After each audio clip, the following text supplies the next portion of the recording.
Mesdames et messieurs, laissez-moi vous raconter l'histoire de Jean, cet ancien pêcheur de 61 ans, maintenant à la retraite, qui partage beaucoup de temps libre avec son petit-fils Tom. Une grande complicité règne entre ces deux compères, ils font beaucoup de balades, jouent au foot ou bien s'amusent en jouant aux cartes ou aux dames. Ils ont même un rituel incontournable à chacune de leurs rencontres, qui montre combien cette relation est intense. Rien ne pourrait les arrêter dans ces moments-là. Sauf peut-être lorsque Jean ressent ces fameuses palpitations dans la poitrine, qui s'accompagnent d'un essoufflement et d'une fatigue et qui l'obligent à couper court à toute activité avec Tom lorsqu'il les ressent. Hélas pour Jean, celui-ci a négligé ces symptômes. Rassuré sur leur côté transitoire, il n'aurait jamais imaginé qu'un jour, ces symptômes seraient à l'origine d'un accident vasculaire cérébral. C'est Tom qui va découvrir Jean paralysé dans son fauteuil, alors qu'une heure avant, ce dernier déposait le pain chez son fils.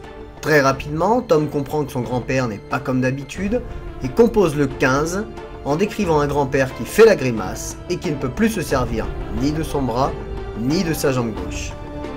Professionnel dans l'analyse de symptômes par téléphone, le médecin régulateur du centre 15 du SAMU identifie rapidement l'accident vasculaire cérébral et fait bénéficier à Jean d'une filière spécifique à la prise en charge des accidents vasculaires cérébraux appelée l'unité neurovasculaire.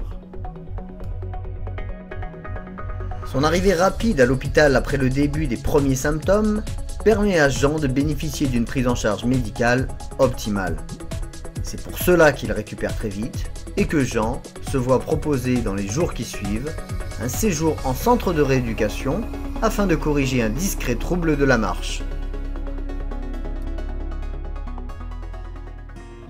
Une équipe multidisciplinaire se mobilise autour de Jean afin que celui-ci retrouve les facultés physiques présentes avant l'accident.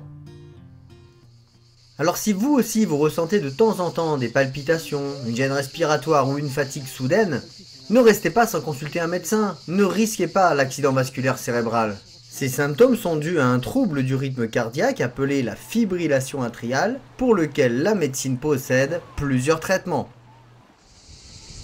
Je compte sur vous.